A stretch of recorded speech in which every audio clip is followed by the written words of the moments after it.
A nuestros increíbles espectadores de Venganza Perfecta, nos encantaría saber desde qué parte del mundo nos acompañan. Háganoslo saber. Ahora, sumerjámonos en la historia de hoy. Carlos Beltrán había conducido 6 horas bajo la lluvia y el tráfico de la hora pico para llegar al departamento de su hijo en la Ciudad de México. No había anunciado la visita, no había llamado antes. Algo en la voz de Jorge durante su última conversación telefónica, un temblor, una vacilación se había alojado en el pecho de Carlos como una astilla. A sus 52 años, Carlos había aprendido a confiar en sus instintos. Lo mantuvieron con vida a través de 2 despliegues operativos en la Sierra de Sinaloa y una década dirigiendo su negocio de construcción en un pueblo de San Luis Potosí donde los tratos con un apretón de manos todavía importaban. El edificio de departamentos era uno de esos almacenes reconvertidos en una colonia que no podía decidir si estaba en auge o si seguía siendo peligrosa. Carlos subió las escaleras hasta el 3er piso, sus botas resonando en el hueco de la escalera de concreto. Había criado a Jorge para ser independiente, para manejar sus problemas, pero Carlos también sabía cómo se veía cuando un hombre se estaba ahogando. Llamó a la puerta. Jorge abrió, pareciendo más delgado de lo que estaba en Navidad. El chico tenía ahora 26 años, trabajando en algún empleo de captura de datos que Carlos sabía que estaba por debajo de sus capacidades. Jorge había sido estudiante de medicina una vez, brillante y motivado, hasta que su madre, Natalia, murió hace 4 años. Cáncer de páncreas, 6 semanas desde el diagnóstico hasta el funeral. Jorge se había tomado un semestre libre para ayudar a Carlos a organizar todo y, de alguna manera, nunca regresó. «Papá». La sonrisa de Jorge no llegó a sus ojos. «¿Qué haces aquí?» «Solo de paso. Pensé en llevarte a cenar». Carlos entró antes de que Jorge pudiera fabricar una excusa. El departamento estaba limpio, pero escaso. Un sofá, un escritorio con una computadora portátil, una mesa de cocina, sin fotografías, sin personalidad. Era como un lugar en el que alguien estaba acampando en lugar de vivir. Fue entonces cuando Carlos lo vio, una pizarra blanca colgada en la pared cerca de la cocina, del tipo con una cuadrícula de calendario mensual. La mayoría de los cuadros estaban vacíos, pero alguien había marcado gruesas X negras en jueves específicos. 4 en los últimos 2 meses, otra por venir la próxima semana. ¿Qué son estos?, Carlos señaló. Jorge palideció. Realmente pálido, como si alguien hubiera abierto un desagüe y dejado correr su sangre. Nada. Solo días malos para mí. ¿Días malos cómo? Cosas del trabajo, ya sabes. Plazos, proyectos estresantes. Jorge era un mentiroso terrible. Siempre lo había sido, incluso a los 8 años tratando de convencer a Carlos de que no se había comido la última galleta. Ponía esa misma mirada, los ojos desviándose hacia la izquierda, las manos inquietas. Carlos dejó el tema. Llevó a Jorge a un restaurante de cortes, observó a su hijo empujar la comida por el plato, haciendo todos los ruidos correctos sobre el trabajo y la membresía del gimnasio que había comprado. Carlos pagó la cuenta y llevó a Jorge a casa, lo abrazó para despedirse y comenzó el viaje de 6 horas de regreso. Pero solo avanzó 30 kilómetros antes de detenerse en un paradero, sentarse en su camioneta y llamar a Jaime Campo. Jaime había sido el sargento primero de Carlos en el ejército y ahora dirigía una firma de investigación privada en Monterrey. «Necesito que investigues a mi hijo», dijo Carlos en voz baja. «¿Qué está pasando?» «Aún no lo sé, pero algo pasa». Jaime devolvió la llamada 3 días después con un informe preliminar. Las finanzas de Jorge estaban limpias. Demasiado limpias. Sin deudas de tarjetas de crédito, sin préstamos pendientes.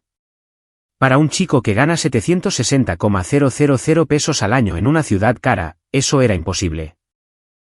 Sus estados de cuenta mostraban depósitos regulares de su empleador y retiros regulares en efectivo, grandes cantidades, 30,000, 40,000, a veces 60,000 pesos.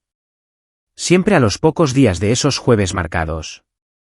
«Le está pagando a alguien», dijo Jaime, «o alguien le está pagando a él».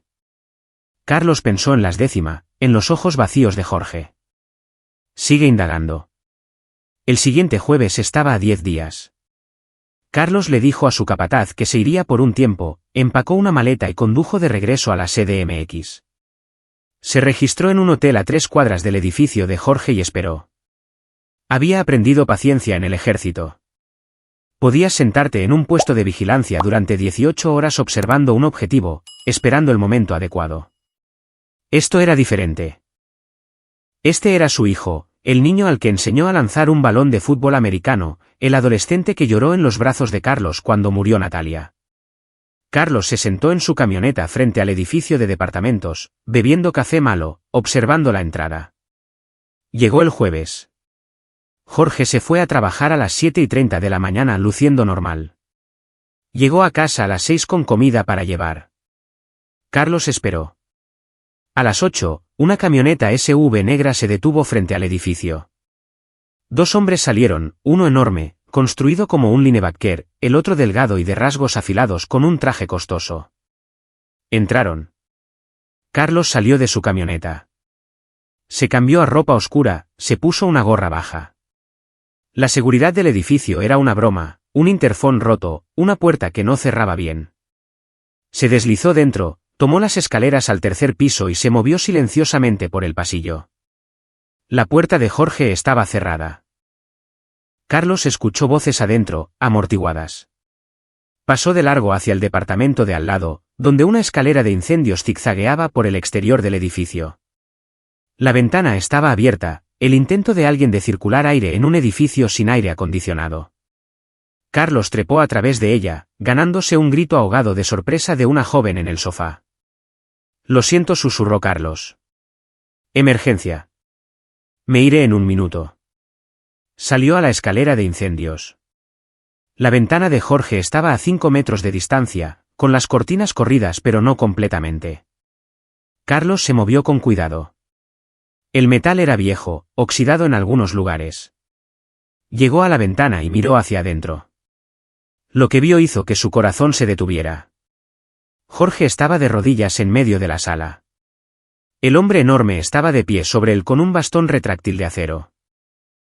Mientras Carlos miraba, congelado por el horror, el hombre balanceó el bastón contra las costillas de Jorge. Jorge gruñó, se dobló, pero no gritó. El hombre del traje lo estaba filmando con su teléfono, circulando para obtener diferentes ángulos. «Eso es por el conducir ebrio», dijo el del traje. 3 más por los cargos de agresión. El hombre grande golpeó a Jorge una y otra vez. Cada impacto era medido, deliberado. No salvaje o enojado, sino profesional. Como si hubiera hecho esto 1000 veces. Jorge lo soportó, con el rostro torcido por el dolor, pero en silencio, aguantando. La mano de Carlos fue a su cinturón donde llevaba una navaja plegable. Cada instinto le gritaba que rompiera esa ventana para proteger a su hijo. Pero algo lo detuvo, años de entrenamiento, de entender que se necesitaba inteligencia antes de la acción. Si entraba ahora, ganaría la pelea, no tenía ninguna duda de eso, pero no entendería lo que había visto. No sabría quiénes eran estos hombres o por qué Jorge se estaba sometiendo a este horror. La paliza duró 10 minutos. Cuando terminó, el del traje le mostró a Jorge algo en el teléfono, la reproducción del vídeo, probablemente. Jorge asintió, todavía de rodillas, respirando con dificultad. Los 2 hombres se fueron. Carlos escuchó la puerta del departamento cerrarse, escuchó sus pasos en el pasillo. Se quedó en la escalera de incendios, observando cómo Jorge se ponía de pie lentamente. Su hijo se movía como un hombre 50 años mayor, con una mano presionada contra sus costillas. Fue a la cocina, sacó una botella de whisky de debajo del fregadero y bebió directamente de ella. Luego fue a la pizarra blanca y dibujó una gruesa X negra sobre la fecha de hoy. Carlos volvió a trepar al departamento de la vecina. La mujer, de unos 20 años, cabello oscuro, ojos asustados, lo miró fijamente. «¿Quién es usted?», susurró ella. «Ese es mi hijo ahí dentro». «¿Vio lo que pasó?». Ella asintió lentamente. «Lo escucho cada vez. Llamé a la policía una vez. Pero cuando vinieron, él les dijo que todo estaba bien. Se fueron». «¿Cuánto tiempo ha estado pasando esto?». «6 meses, tal vez más. Me mudé hace 5 meses, y ya estaba sucediendo». Se abrazó a sí misma. «Soy Gloria Casas. Intenté hablar con él una vez, para ofrecerle ayuda, pero dijo que debía ocuparme de mis propios asuntos. No fue grosero al respecto, solo firme. Como si necesitara que me mantuviera al margen. Carlos sacó su cartera, extrajo una tarjeta de presentación. Si ves algo más, si alguien viene haciendo preguntas sobre mí, llama a este número. ¿Entendido? Gloria tomó la tarjeta. ¿Va a ayudarlo? Sí. Carlos se movió hacia la puerta. Y si alguien pregunta, nunca me viste. Volvió a su hotel, se sentó en la cama y llamó a Jaime Campo. Pasaba de la medianoche, pero Jaime contestó al segundo tono. Necesito todo, dijo Carlos. Necesito saber quiénes eran esos hombres, qué le están haciendo a mi hijo y por qué él deja que lo hagan. Dime lo que viste. Carlos lo describió, la paliza, la filmación, la forma en que Jorge lo había soportado como algún tipo de ritual. Cuando terminó, Jaime guardó silencio por un largo momento. Dame 48 horas, dijo Jaime finalmente. ¿Y Carlos? Ten cuidado. Esto suena organizado, profesional. Carlos colgó y miró fijamente la pared. Sus manos temblaban, no de miedo, sino de rabia. Alguien estaba lastimando a su hijo. Alguien estaba golpeando sistemáticamente a Jorge, y Jorge dejaba que sucediera, lo que significaba que tenían algo sobre él, alguna ventaja que hacía que soportar esa tortura fuera preferible a la alternativa. Carlos pensó en Natalia, en las promesas que hizo en su funeral. Prometió mantener a Jorge a salvo, estar allí cuando el chico lo necesitara. Había fallado. De alguna manera, dejó que su hijo cayera en esta pesadilla. Pero estaba aquí ahora. Y quienquiera que le estuviera haciendo esto a Jorge, quienquiera que hubiera convertido a su brillante y gentil hijo en un hombre que recibía palizas de rodillas, iba a pagar. Carlos Beltrán había cazado criminales por las sierras de Sinaloa y Michoacán. Había sobrevivido a emboscadas y enfrentamientos armados. Construyó un negocio de la nada en un pueblo con pocas oportunidades y lo hizo prosperar. Podía manejar esto. Solo necesitaba entenderlo primero. Luego, lo quemaría todo hasta los cimientos. Jaime Campo llegó a la ciudad 2 días después con una carpeta y una expresión sombría. Se reunieron en un restaurante en una colonia diferente, lejos del departamento de Jorge. Jaime deslizó la carpeta sobre la mesa. Tu hijo está metido hasta el fondo, dijo Jaime. Más profundo de lo que he visto en mucho tiempo. Carlos abrió la carpeta. Dentro había fotografías, la SUV negra, los 2 hombres, varias otras personas entrando y saliendo de un edificio en el centro, registros financieros, registros de teléfonos celulares, un mapa con ubicaciones marcadas en rojo. El tipo grande es Beto Trujillo, dijo Jaime. Es boxeador. Estuvo preso por lesiones agravadas. El del traje es Jerónimo Guerra. Ese es del que debes preocuparte. Carlos estudió la fotografía de Jerónimo. Mediados de los 40, guapo de una manera depredadora. Ropa cara, ojos fríos. Jerónimo dirige lo que llaman un servicio de chivos expiatorios, continuó Jaime. Es genial de una manera enferma. La gente rica comete crímenes, conducir ebrio, agresiones, fraudes. Le pagan a la organización de Jerónimo, y alguien más recibe el castigo. El sustituto es golpeado, cumple tiempo en la cárcel, lo que sea. Todo está documentado en vídeo, por lo que el verdadero criminal tiene pruebas de que pagó su penitencia. Una especie de sustituto de las consecuencias legales. Carlos sintió que su café se convertía en ácido en su estómago. ¿Y Jorge es un sustituto? Lo ha sido durante 8 meses. Comenzó en abril pasado, justo después de tener algún tipo de emergencia médica. Viaje en ambulancia, estancia de 3 días en el hospital. Las facturas lo habrían llevado a la bancarrota, 1.2 millones de pesos después del seguro. La organización de Jerónimo se le acercó con una oferta, ellos pagarían la deuda. A cambio, él sirve como sustituto. Una sesión al mes, a veces 2. ¿Por qué alguien aceptaría eso? Porque la alternativa es vivir en la calle, la bancarrota, el buró de crédito destruido.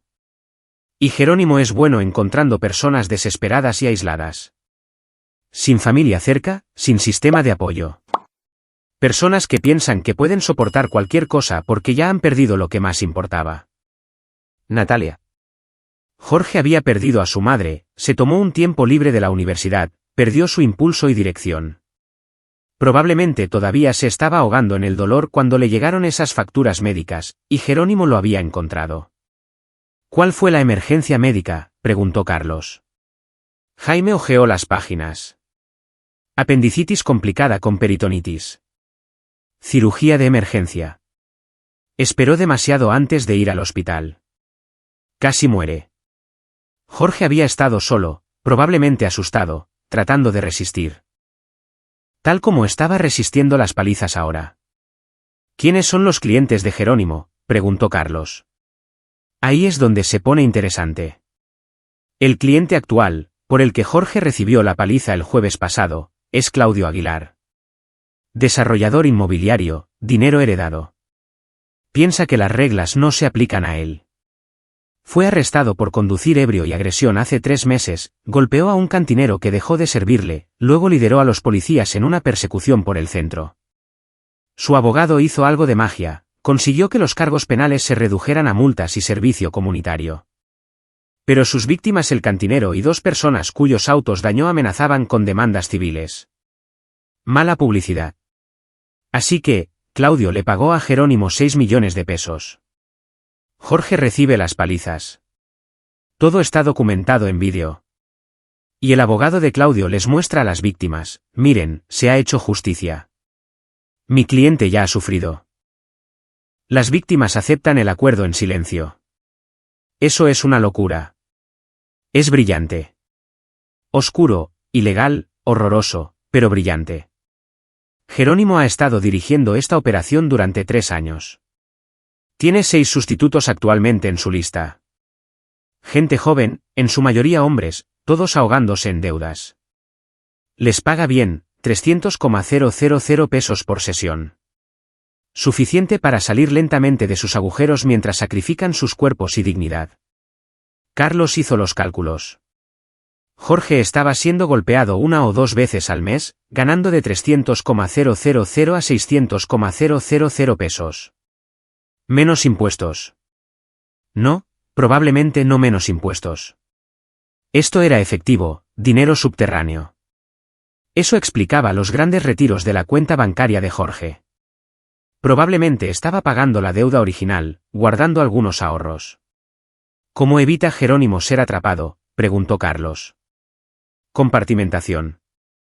Los sustitutos nunca se conocen entre sí. Nunca saben quiénes son los verdaderos criminales. Jerónimo mantiene todo separado. La paliza ocurre. El vídeo se entrega al cliente. El dinero cambia de manos. Los sustitutos firman contratos que los hacen cómplices del fraude, por lo que no pueden ir a la policía sin incriminarse a sí mismos.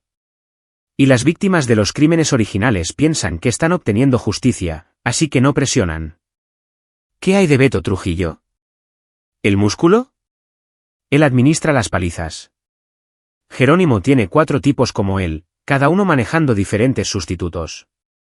Beto es lo suficientemente inteligente como para hacer daño sin causar lesiones permanentes. Todo está calculado. Las costillas rotas sanan. Los moretones se desvanecen. Nada que requiera hospitalización o deje evidencia duradera. Carlos cerró la carpeta. Sus manos estaban firmes ahora. Había pasado de la rabia a algo más frío, más enfocado. Necesito direcciones, dijo. La operación de Jerónimo, donde vive, donde trabaja. Claudio también. Y necesito información sobre los otros sustitutos. Carlos.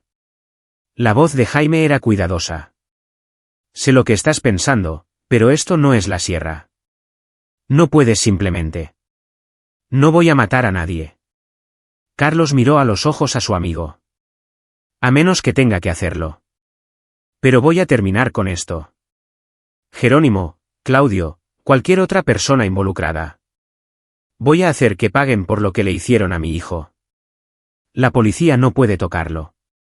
Tú mismo lo dijiste. Los sustitutos son cómplices. Jorge firmó un contrato. Si la policía hace una redada en la operación de Jerónimo, Jorge cae con él. Fraude, conspiración, tal vez más. Perdería todo y aún tendría la deuda colgando sobre él. Jaime lo estudió por un largo momento, luego asintió lentamente. Vas a necesitar ayuda. Lo sé. ¿Te puedes quedar un tiempo? No me lo perdería. Pero tenemos que ser inteligentes con esto. Jerónimo no es un matón cualquiera. Está conectado, protegido. Si vamos tras él directamente, repercutirá en Jorge. Entonces no vamos tras él directamente. Carlos sacó un cuaderno, comenzó a hacer una lista. Vamos tras sus clientes primero. Cortamos su flujo de ingresos. Hacemos que su operación sea demasiado costosa, demasiado arriesgada para continuar. Y nos aseguramos de que todos los involucrados entiendan que lastimar a personas vulnerables tiene consecuencias. Vas a librar una guerra de un solo hombre contra toda una organización criminal. No un hombre. 2. Carlos sonrió levemente. Y no vamos a la guerra. Vamos de cacería. Durante los siguientes 3 días, Carlos y Jaime construyeron su cuadro de inteligencia. Identificaron el centro de operaciones de Jerónimo, un edificio de oficinas en el centro que servía de fachada como una consultora. Rastrearon los movimientos de Beto Trujillo, fotografiaron placas, documentaron patrones. Encontraron a 2 de los otros sustitutos, una mujer joven siendo golpeada por los cargos de malversación de fondos de un gerente de inversiones, y un hombre de unos 30 años recibiendo castigo por las acusaciones de acoso sexual de un CEO de tecnología. Carlos observó todo desde la distancia, su rabia refinándose en algo con propósito. Estas personas habían construido un negocio sobre el sufrimiento. Encontraban personas desesperadas y las convertían en mercancías, carne para ser dañada y documentada. Y los clientes ricos nunca enfrentaban consecuencias, nunca aprendían, nunca cambiaban. Pero estaban a punto de hacerlo. Al 4.º día, Carlos esperó fuera del edificio de oficinas de Claudio Aguilar. Claudio salió a las 6:30, dirigiéndose a su auto, un Porsche plateado estacionado en un estacionamiento privado. Carlos lo siguió a pie, moviéndose entre las sombras. El estacionamiento estaba vacío, las cámaras cubrían la entrada pero tenían puntos ciegos cerca del elevador. Carlos salió cuando Claudio se acercaba a su auto. Señor Aguilar. Claudio se giró, irritado. No doy dinero. No estoy pidiendo dinero. Soy Carlos Beltrán. Mi hijo es Jorge Beltrán. Por solo un segundo, el miedo parpadeó en el rostro de Claudio. Luego su expresión se endureció. No sé quién es ese. Seguro que lo sabe. Pagó 6 millones de pesos para que él recibiera su paliza por ese incidente de conducir ebrio que cometió. El cantinero al que agredió. Carlos se acercó más. Vi el vídeo. Vi lo que su servicio de sustitutos le hizo a mi hijo. La mano de Claudio fue a su bolsillo, teléfono, probablemente listo para llamar por ayuda. Carlos fue más rápido. Agarró la muñeca de Claudio, la torció y lo golpeó contra el cofre del Porsche. No lo suficientemente fuerte como para herir, solo lo suficientemente fuerte para establecer dominio. Esto es lo que va a pasar, dijo Carlos en voz baja. Va a entregarse. Va a confesar que conducía ebrio, la agresión, todo. Va a arreglar las cosas con las personas a las que lastimó. Estás loco. Claudio intentó luchar, pero el agarre de Carlos era de hierro. Llamaré a la policía. Haré que te arresten por agresión. Adelante. Y les contaré sobre Jerónimo Guerra. Sobre el servicio de sustitutos.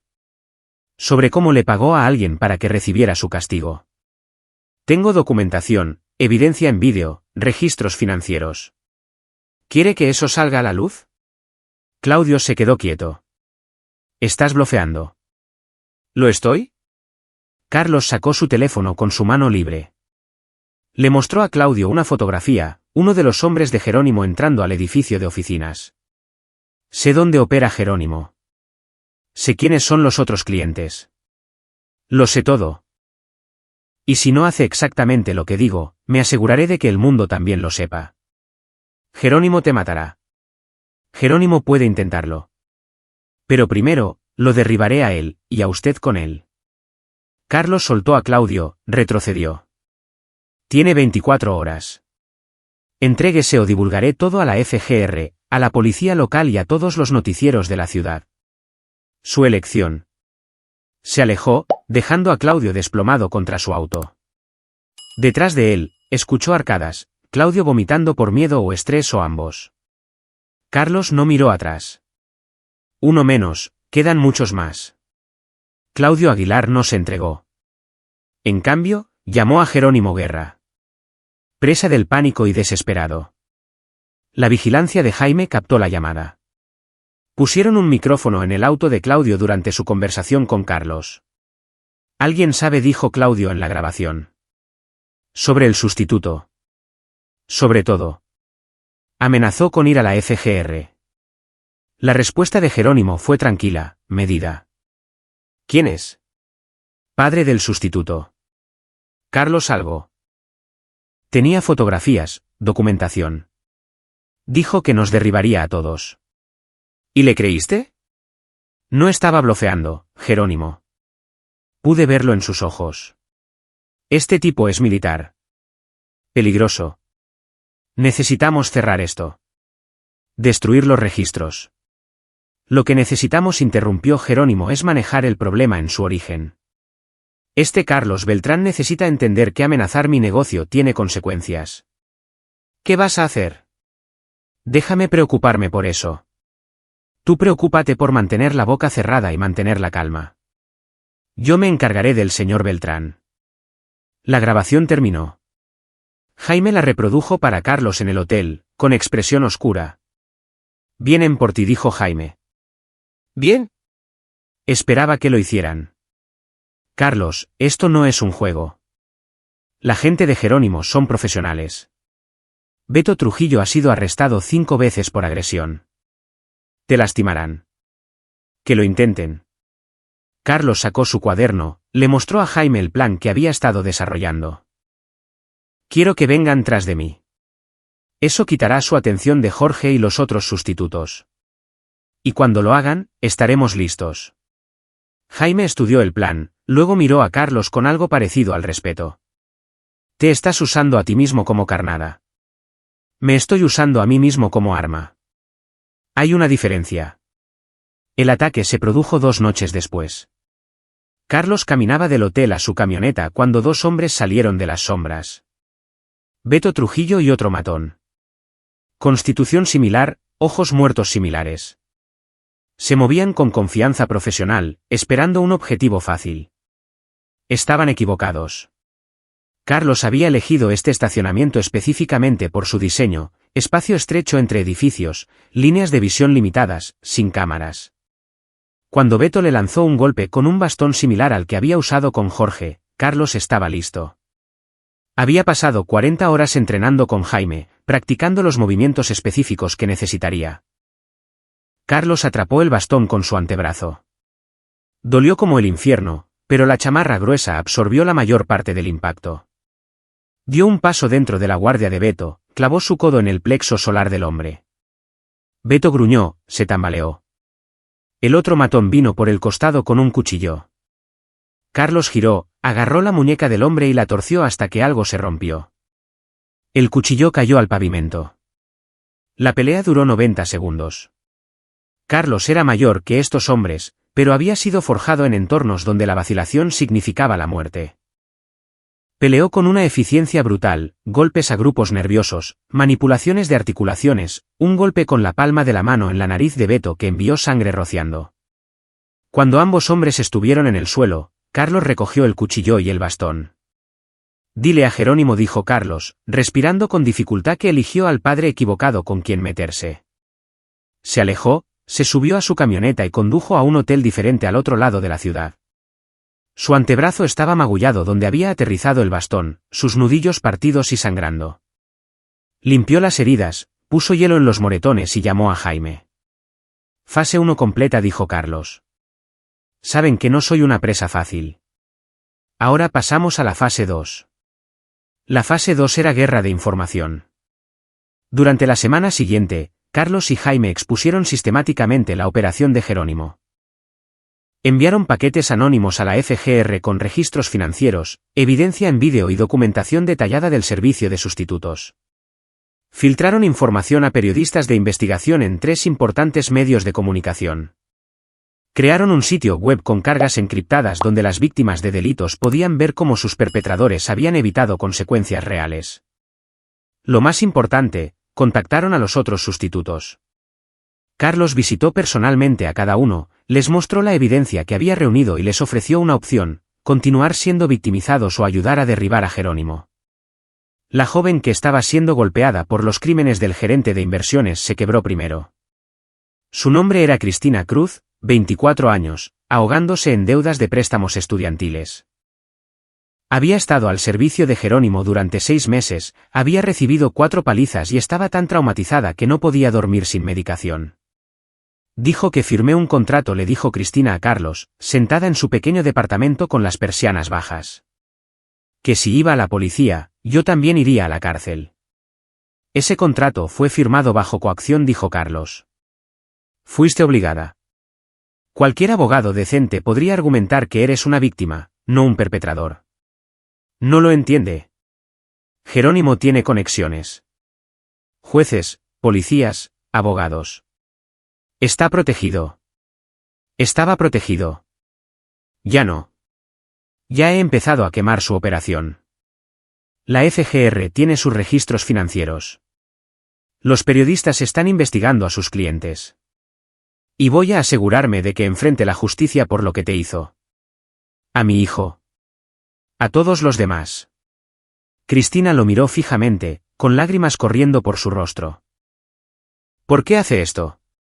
Porque nadie ayudó a mi hijo cuando lo necesitaba.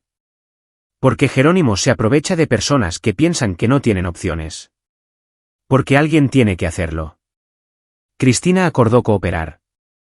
También lo hizo el otro sustituto, un hombre llamado Esteban Huerta, de 29 años, un exmaestro que había perdido su trabajo y seguro médico en el mismo mes en que le diagnosticaron esclerosis múltiple.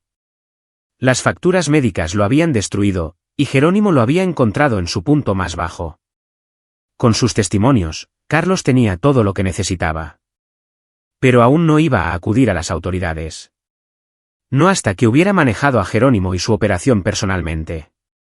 Porque Carlos se había dado cuenta de algo: la protección de Jerónimo provenía de sus clientes, personas ricas y poderosas que querían que su servicio continuara. Quita a esos clientes, muéstrales consecuencias reales, y Jerónimo se convierte en solo otro criminal sin escudo. Así que Carlos comenzó a cazar a los clientes. El CEO de tecnología que pagó para que Esteban Huerta fuera golpeado por cargos de acoso sexual, Carlos filtró evidencia de la mala conducta original a la prensa, luego se presentó en su casa con el vídeo de la paliza de Esteban. El CEO renunció en 48 horas y se internó en una clínica de rehabilitación. El gerente de inversiones que había contratado el servicio de sustitución de Cristina, Carlos, expuso su esquema de malversación de fondos a su junta directiva, luego se aseguró de que su esposa supiera sobre las aventuras que había estado encubriendo. El gerente huyó a Panamá, pero sus activos fueron congelados en espera de investigación. Uno por uno, Carlos desmanteló la base de clientes de Jerónimo. A algunos los expuso, a otros los chantajeó.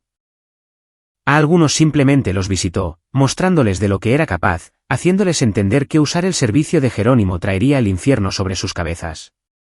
Tomó 3 semanas. 3 semanas de presión metódica e implacable. Y al final de esas 3 semanas, el teléfono de Jerónimo Guerra dejó de sonar. Su flujo de ingresos se secó. Su protección se evaporó. Carlos lo había dejado aislado, expuesto y desesperado. Ahora venía el movimiento final. Jerónimo Guerra vivía en un penthouse en el centro, el tipo de lugar que requería autorización de seguridad y servicio de valet parking. Carlos y Jaime lo estudiaron durante 2 días, identificando vulnerabilidades. La seguridad era buena, pero no perfecta. Las cámaras cubrían la entrada y el estacionamiento, pero la entrada de servicio tenía un punto ciego. El personal de entrega entraba y salía con un control mínimo. Carlos esperó hasta el jueves por la noche, el mismo día de la semana en que Jorge había recibido sus palizas. Había una simetría en ello que Carlos apreciaba. Entró por la entrada de servicio, vistiendo un uniforme de mantenimiento, cargando una caja de herramientas. El guardia de seguridad apenas lo miró. Carlos tenía la postura y la confianza de alguien que pertenecía allí. Tomó el elevador de servicio hasta el nivel del penthouse, luego usó una tarjeta de acceso copiada, cortesía de un guardia de seguridad sobornado, para acceder al pasillo privado de Jerónimo. La puerta de Jerónimo tenía una cerradura sofisticada. Carlos la pasó por alto con herramientas que Jaime le había proporcionado, deslizándose adentro silenciosamente.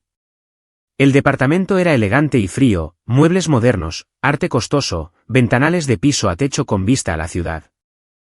Sin fotografías, sin toques personales, como una sala de exhibición en lugar de un hogar. Carlos escuchó voces desde lo más profundo del departamento. Se movió silenciosamente a través de los pisos de mármol, siguiendo el sonido hasta un despacho en casa. A través de la puerta entreabierta, vio a Jerónimo al teléfono, caminando de un lado a otro. No me importa lo que cueste, decía Jerónimo. Encuentren a este Carlos Beltrán. Encuentren a su familia, su negocio, todo lo que le importa. Y luego le mostraremos lo que sucede cuando interfieres con mi operación. Carlos empujó la puerta para abrirla. No hay necesidad de buscar. Estoy justo aquí. Jerónimo giró, dejando caer el teléfono. Su mano fue a un cajón del escritorio arma probablemente, pero Carlos cruzó la habitación en 3 pasos y pateó el cajón para cerrarlo. Jerónimo tropezó hacia atrás, y Carlos lo agarró por el cuello, golpeándolo contra la pared con la fuerza suficiente para hacer vibrar los marcos de los cuadros. Hiciste un negocio lastimando a personas que no podían defenderse, dijo Carlos en voz baja. Encontraste a mi hijo en su punto más bajo y lo convertiste en tu víctima. ¿Cómo se siente, Jerónimo? ¿Ser el que está indefenso? No lo entiendes. Jerónimo ahogó las palabras. Esto es solo negocios. Oferta y demanda. Nadie obligó a esas personas a... Carlos clavó su puño en el estómago de Jerónimo, doblándolo. Tú los obligaste. Encontraste personas desesperadas y les diste opciones imposibles. Los hiciste cómplices de su propia victimización. Levantó a Jerónimo de nuevo. Pero eso termina esta noche. La policía ya tiene todo lo que necesita. Vídeos, registros financieros, testimonios de tus víctimas. Para mañana por la mañana, tu operación será desmantelada, tus activos incautados. Pasarás los próximos 20 años en una prisión federal. Carlos sonrió sin humor. Pero antes de que eso suceda, vas a entender por lo que hiciste pasar a mi hijo. Los ojos de Jerónimo se abrieron de par en par. No. Por favor. Por favor. La voz de Carlos se volvió helada. ¿Escuchaste cuando Jorge dijo por favor? ¿Cuando Cristina Cruz rogó que pararas? ¿Cuando Esteban Huerta lloró de dolor? Sacó su teléfono, abrió la cámara. Voy a documentar esto, tal como tú documentaste su sufrimiento. Y luego me aseguraré de que todos vean exactamente qué tipo de hombre eres. Lo que sucedió a continuación tomó 20 minutos. Carlos no mató a Jerónimo. Se prometió a sí mismo que no lo haría. No a menos que fuera absolutamente necesario. Pero se aseguró de que Jerónimo sintiera cada momento de miedo, impotencia y dolor que sus víctimas habían experimentado. Usó el mismo bastón que Beto Trujillo había usado con Jorge. La misma brutalidad profesional medida. Y lo filmó todo. Cuando terminó, Jerónimo estaba en el suelo, sollozando, sangrando, roto. Carlos se paró sobre él, respirando con dificultad. El vídeo va a la FGR mañana, dijo Carlos. Junto con todo lo demás. Estás acabado, Jerónimo. Tu negocio está muerto. Tu protección se ha ido. Y vas a pagar por cada vida que destruiste. Dejó a Jerónimo allí y salió del penthouse. Jaime estaba esperando en el estacionamiento con la camioneta en marcha. Carlos subió y se alejaron. ¿Está hecho?, preguntó Jaime. Casi. Una cosa más. Condujeron hasta el departamento de Beto Trujillo. Beto abrió la puerta con una cerveza en la mano, todavía luciendo moretones de su pelea con Carlos hace 3 semanas. Vio a Carlos e intentó cerrar la puerta de golpe. Carlos la abrió de una patada, enviando a Beto al suelo. Así es como funciona esto, dijo Carlos, entrando. Mañana por la mañana, irás a la policía. Vas a confesar todo. Cada paliza que administraste, cada víctima que lastimaste. Vas a testificar contra Jerónimo y sus clientes. Vas a cooperar plenamente. ¿Y si no lo hago? Beto intentaba mostrar valentía, pero su voz temblaba. Entonces me aseguraré de que enfrentes las consecuencias por cada crimen que cometiste. Agresión, lesiones, conspiración, delincuencia organizada. Tengo evidencia que te pone en la organización de Jerónimo durante 3 años. Cientos de palizas. Docenas de víctimas. Morirás en prisión. Carlos se inclinó cerca. O puedes cooperar, obtener una sentencia reducida y estar fuera en 5 a 7 años. Tu elección. Beto lo miró fijamente, luego asintió lentamente. Está bien. Está bien. Cooperaré. Hombre inteligente. Carlos se giró para irse, luego hizo una pausa. ¿Y Beto? Si alguna vez lastimas a otra persona, si siquiera escucho rumores de que has vuelto a tus viejas andanzas, vendré por ti. Y la próxima vez, no seré tan educado. Dejó a Beto allí, temblando y pálido, y regresó a la camioneta. Ahora está hecho, dijo Carlos. A la mañana siguiente, Carlos condujo hasta el departamento de Jorge. Era temprano, antes de las 7. Llamó, y Jorge abrió la puerta en pants y una playera, luciendo confundido. «Papá. ¿Qué estás? ¿Puedo entrar?» Jorge se hizo a un lado, nervioso.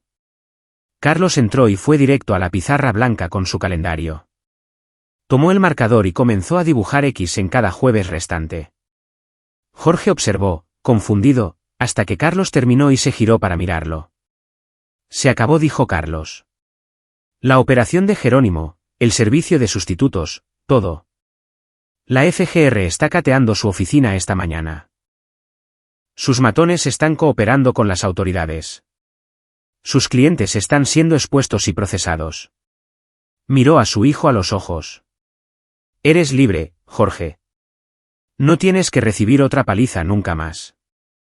El rostro de Jorge pasó por una docena de emociones: incredulidad, esperanza, miedo, alivio. ¿Cómo? ¿Cómo lo hiciste? Vi lo que te hicieron. No podía dejar que continuara. Carlos se movió hacia el sofá, se sentó pesadamente. Deberías habérmelo dicho. Deberías haber pedido ayuda. No podía. La voz de Jorge se quebró. La deuda. ¿El contrato? Jerónimo dijo que si le decía a alguien, se aseguraría de que yo fuera a prisión. Que perdería todo. Jerónimo estaba mintiendo. Te controlaba con el miedo. Pero eso se acabó ahora. Carlos se puso de pie, atrajo a su hijo en un abrazo. Jorge se resistió por un momento, luego colapsó contra su padre, sollozando. Años de dolor, miedo y soledad salieron a borbotones.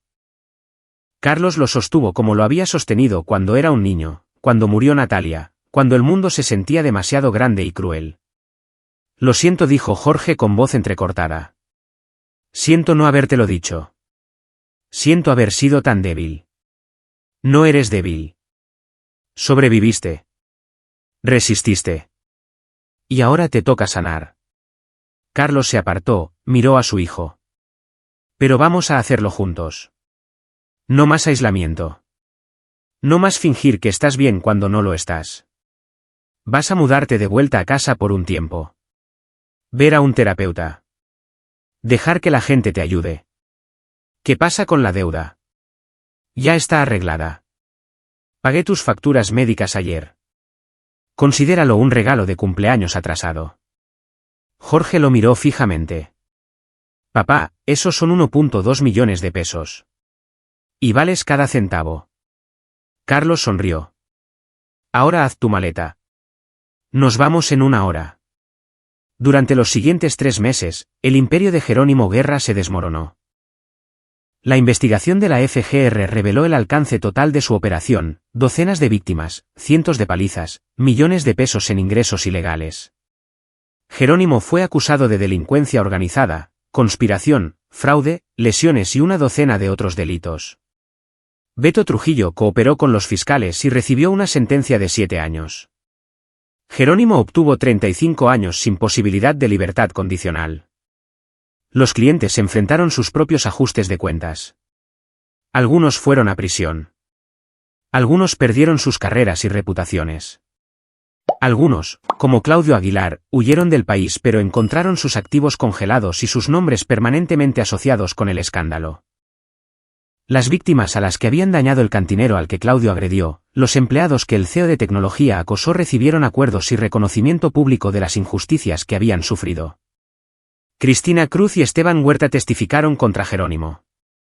Con el apoyo y la asistencia legal de Carlos, se les concedió inmunidad a cambio de su cooperación. Ambos estaban trabajando con terapeutas para procesar su trauma. Cristina había regresado a la universidad. Esteban estaba manejando su con atención médica adecuada y había publicado un ensayo sobre su experiencia que se volvió viral, creando conciencia sobre las prácticas de deuda abusivas. Jorge se mudó de regreso a casa al pueblo de Carlos en San Luis Potosí. Encontró un trabajo en una empresa de tecnología local, comenzó a ver a un terapeuta 2 veces por semana y lentamente comenzó a reconstruir su vida.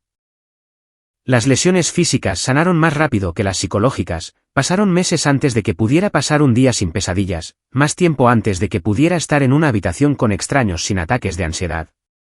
Pero estaba mejorando, haciéndose más fuerte. 6 meses después del arresto de Jerónimo, Jorge y Carlos estaban cenando en el patio trasero de Carlos cuando Jorge finalmente hizo la pregunta que había estado colgando entre ellos. ¿Cómo lo hiciste, papá? ¿Cómo derribaste toda una organización criminal? Carlos consideró su respuesta cuidadosamente. No la derribé. La expuse. La operación de Jerónimo solo funcionaba porque permanecía oculta. Porque sus víctimas se sentían impotentes y sus clientes se sentían protegidos. Una vez que saqué todo a la luz, toda la estructura colapsó. Pero podrías haber muerto. Beto y los otros tipos de Jerónimo. Podrían haberte matado. Tal vez. Pero eres mi hijo. No iba a dejar que te lastimaran. Carlos miró a Jorge a los ojos. Sé que no siempre he estado ahí. Después de que murió tu mamá, no sabía cómo ayudarte. Pensé que darte espacio, dejarte manejar las cosas por tu cuenta, era el enfoque correcto. Pero debería haber estado más presente. Debería haber sabido que algo andaba mal. No podrías haberlo sabido. Lo escondí bien. Debería haber mirado mejor. Carlos extendió la mano a través de la mesa, apretó la mano de Jorge. Pero estoy aquí ahora. Y no me voy a ir a ninguna parte. Se sentaron en un cómodo silencio, observando la puesta de sol pintar el cielo de naranja y rojo. Carlos pensó en los últimos 6 meses, la investigación, la violencia, la satisfacción de ver arder el imperio de Jerónimo. Nunca le había contado a Jorge sobre la paliza que le había administrado a Jerónimo en ese penthouse. Nunca compartió el alcance total de lo que había hecho. Algunas cosas un padre se las guarda para sí mismo.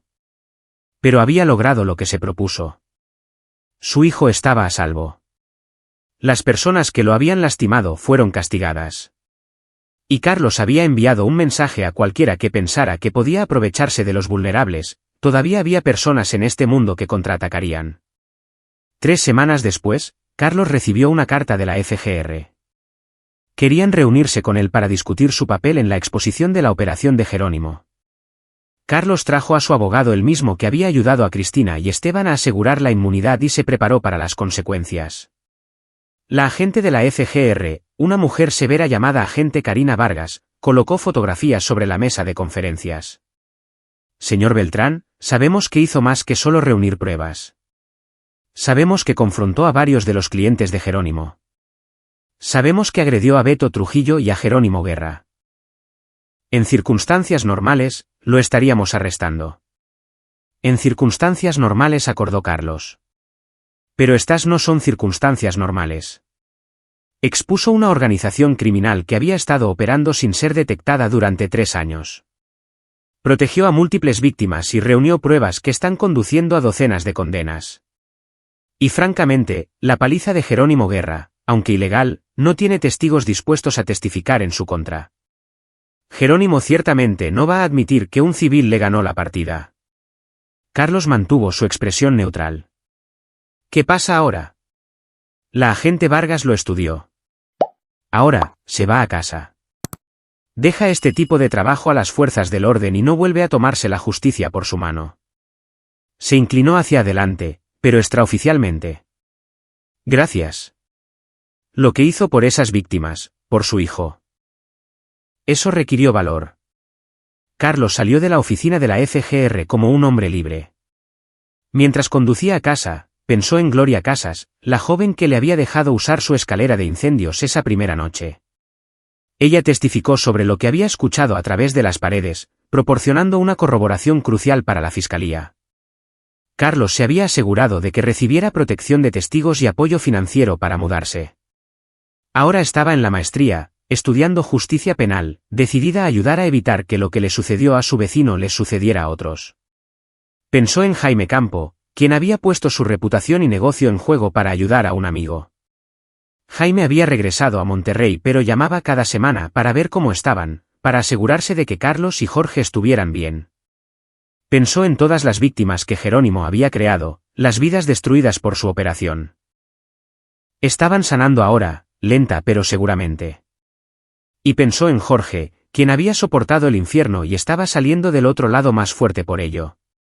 Cuando Carlos llegó a casa, Jorge estaba en el garaje trabajando en una vieja motocicleta que estaban restaurando juntos. Era algo que habían comenzado como terapia, un proyecto que requería paciencia, enfoque y trabajar con las manos. Jorge levantó la vista cuando Carlos entró, con grasa en la cara, algo parecido a la paz en sus ojos. ¿Cómo te fue con la FGR? Sin cargos. Me llamaron un ciudadano preocupado que tuvo suerte. Jorge sonrió. ¿Suerte? Claro.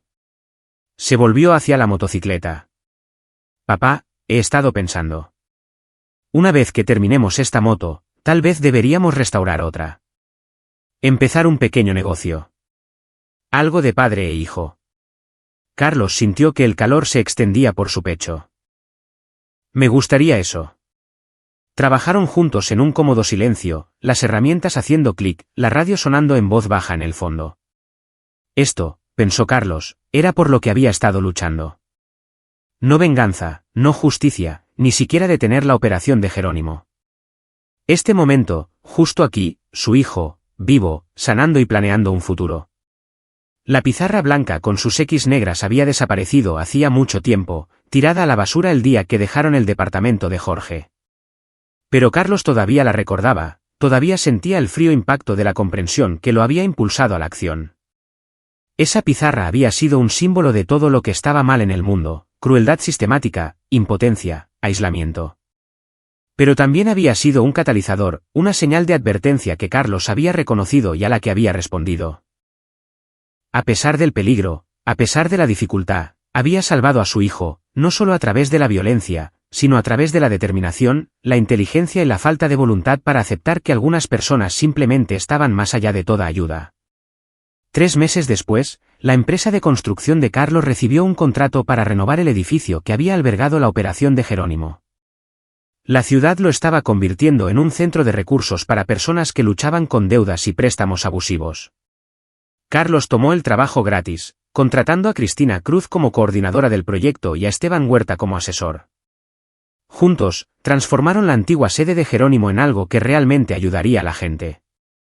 El día de la gran inauguración, Jorge estaba junto a Carlos mientras los funcionarios locales daban discursos sobre el apoyo a las poblaciones vulnerables. Carlos notó que las manos de su hijo estaban firmes, su postura confiada. Las pesadillas se habían desvanecido. Los ataques de ansiedad eran raros ahora. Jorge estaba regresando a la universidad a tiempo parcial, planeando terminar su carrera, no en medicina, sino en trabajo social. Quiero ayudar a personas como yo había explicado Jorge. Personas que se sienten atrapadas. Quiero que sepan que siempre hay otra opción, siempre alguien a quien le importa. Cuando concluyó la ceremonia de corte de listón, un joven se acercó a Carlos nerviosamente. Tenía unos 20 años, delgado, con una mirada atormentada que Carlos había aprendido a reconocer. Señor Beltrán, mi nombre es Daniel Delgado. Yo escuché sobre lo que hizo, cómo ayudó a esas personas. Su voz bajó a un susurro. Creo que estoy en una situación como la de su hijo. No sé a dónde más acudir. Carlos puso una mano sobre el hombro del joven, gentil pero firme. Viniste al lugar correcto. Hablemos. Miró hacia atrás a Jorge, quien asintió, entendiendo. Habían discutido esta posibilidad, que las acciones de Carlos inspiraran a otros a presentarse, a buscar ayuda. Prepararon recursos, contactos, una red de apoyo. Mientras Carlos caminaba con Daniel Delgado hacia el centro de recursos, lejos de la multitud que celebraba, se dio cuenta de que lo que había comenzado hace 6 meses no había terminado. Había evolucionado. Cambiado de una misión personal de rescate y venganza a algo más grande. Un compromiso de ayudar a las personas que se sentían impotentes, de ser la persona que deseaba que hubiera estado allí para Jorge desde el principio. Las décimas negras en esa pizarra blanca habían marcado días de sufrimiento, pero también habían marcado el comienzo de algo nuevo. La determinación de un padre de proteger a su hijo, el viaje de un hijo hacia la curación y un recordatorio de que incluso en los momentos más oscuros, cuando los sistemas fallan y el mal parece triunfante, todavía hay personas dispuestas a contraatacar. Carlos Beltrán había sido una de esas personas. Y aún no había terminado. Ni mucho menos. Aquí es donde nuestra historia llega a su fin. Compartan sus pensamientos en la sección de comentarios. Gracias por su tiempo. Si disfrutaron esta historia, por favor suscríbanse a este canal.